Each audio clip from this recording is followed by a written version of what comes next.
창세기 9장.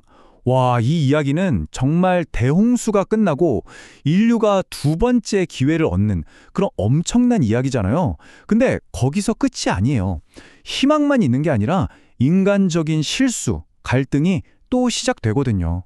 자, 이 희망과 실수가 막 뒤섞인 놀라운 이야기, 지금부터 같이 한번 들어가 볼까요? 노아의 방주 이야기 모르는 분 거의 없죠. 근데 그 다음은요? 방주 문이 열리고 나서 노아랑 가족들 그 많던 동물들은 다 어떻게 됐을까요? 텅 비어버린 세상에서 모든 걸 다시 시작해야 했는데 과연 어떻게 됐을지 오늘 바로 그 뒷이야기 아주 흥미진진한 그 이야기를 파헤쳐 보겠습니다. 자, 홍수가 끝났습니다. 물이 싹 빠지고 드디어 노아와 가족들이 마른 땅을 밟는 그 순간이에요. 한번 상상해 보세요. 이건 그냥 살았다 이게 아니죠. 완전히 리셋된 세상에서 인류의 역사를 새로 써야 하는 어마어마한 시작인 겁니다. 그리고 바로 이 출발선에서 신이 새로운 질서를 선포합니다. 자, 신의 첫 마디가 뭘까요? 심판? 아니요, 축복이었습니다. 자식을 많이 낳고 번성해서 이 땅을 다시 가득 채워라. 근데 여러분, 이 말이 어디서 들어본 것 같지 않으세요? 맞아요. 창세기 1장에서 아담에게 하셨던 바로 그 첫 명령이랑 똑같습니다. 말 그대로 모든 걸 리셋하고 인류에게 두 번째 기회를 딱 주신 거죠. 근데 그렇다고 해서 예전 세상이랑 모든 게 똑같을 수는 없었겠죠. 그래서 신이 노아에게 몇 가지 아주 중요한 규칙들을 알려주는데요. 이게 바로 신과 인간, 그리고 자연의 관계를 완전히 새롭게 설정하는 기준이 됩니다. 이 새로운 시대의 뼈대라고 할 수 있죠. 자, 여기 네 가지 명령을 한번 보세요. 첫 번째, 두 번째는 뭐 이전과 비슷해 보이죠? 그런데 세 번째, 네 번째가 진짜 엄청난 변화입니다. 이전까지는 인류가 채식만 했거든요. 근데 이제 처음으로 고기를 먹어도 된다. 육식이 허용된 거예요. 와, 엄청나죠? 하지만 아주 중요한 조건이 붙습니다. 생명을 상징하는 피, 째로 먹지는 말라는 거. 이건 그냥 이제부터 고기 먹어 이게 아니라 생명을 존중하는 법을 가르쳐주는 아주 깊은 의미가 담겨 있는 겁니다.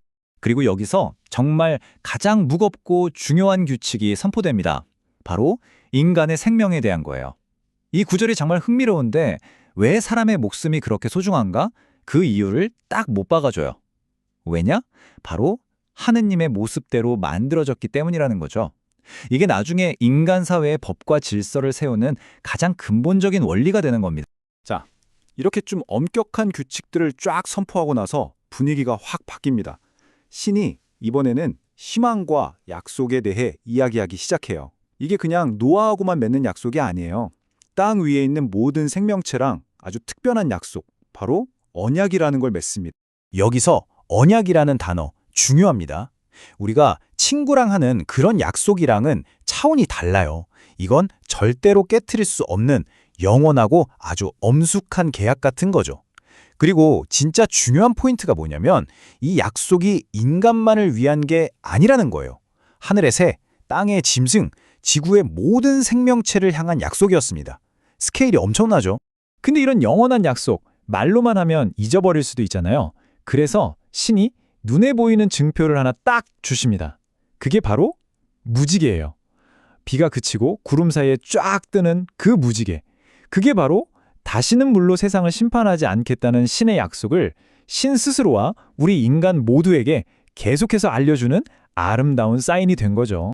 자, 이렇게 거룩하고 아름다운 약속이 맺어졌는데 바로 그 직후에 이야기가 갑자기 180도 확 꺾입니다.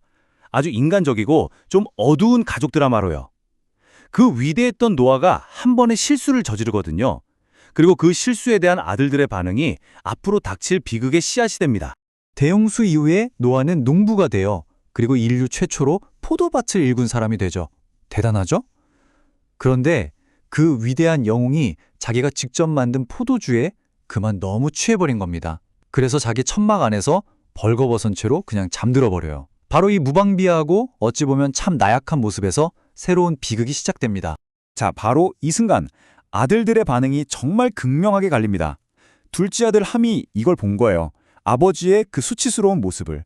근데 이걸 덮어주기는커녕 밖으로 뛰쳐나가서 형제들한테 막 떠벌리고 다녀요. 반면에 다른 아들들인 셈과 야펫은 어떻게 했을까요? 그들은 아버지의 모습을 참아보지 않으려고 뒷걸음질로 들어가서 조용히 옷으로 덮어드립니다. 한쪽은 경멸, 다른 한쪽은 존중. 이 두 가지 태도가 모든 걸 바꿔놓습니다. 시간이 지나고 노아가 술에서 깼어요. 그리고 아들들이 자기한테 무슨 짓을 했는지 다 알게 됩니다. 이때 노아의 입에서 나온 말은 그냥 화를 내는 게 아니었어요. 이건 아들들 각각의 미래, 아니 그 후손들에게까지 이어질 저주와 축복의 선언이었습니다. 정말 한순간의 선택이 대대의 운명을 결정짓는 무서운 순간이죠. 결과가 어찌 됐는지 한번 볼까요? 좀 흥미로운 점이 있는데 노아가 아들 함을 직접 저주하지 않아요. 대신 함의 아들, 그러니까 자기 손자인 가나안을 저주합니다. 형제들의 종이 될 것이다 라고요. 반면에 아버지를 존중했던 셈과 야펫은 각각 신의 찬미를 받고 영토가 넓어지는 축복을 받습니다. 사실 이 저주 구절은 나중에 역사적으로 정말 많은 논쟁을 낳기도 했어요. 하지만 여기서 우리가 봐야 할 핵심은 그 순간의 행동 하나가 후대에 얼마나 어마어마한 영향을 미치는지를 보여준다는 거겠죠? 이 모든 일을 겪고 나서 노아는 홍수 이후로도 350년을 더 살았다고 해요. 그래서 총 950년을 살고 생을 마감합니다. 950년. 정말 상상도 안 가는 세월이죠. 대홍수에서 살아남고 신의 약속을 직접 받고 새로운 인류의 조상이 되었지만 결국엔 자식 문제로 비극을 겪어야 했던 그의 길고 정말 장대한 인생이 그렇게 막을 내립니다. 그래서 이 창세기 9장은 우리에게 정말 깊은 질문을 던지는 것 같아요.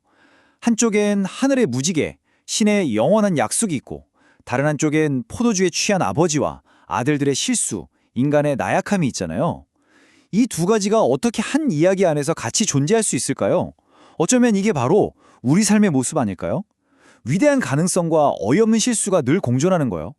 수천 년이 지났지만 창세기 9장은 바로 지금 우리에게 이 질문을 던지고 있는지도 모릅니다.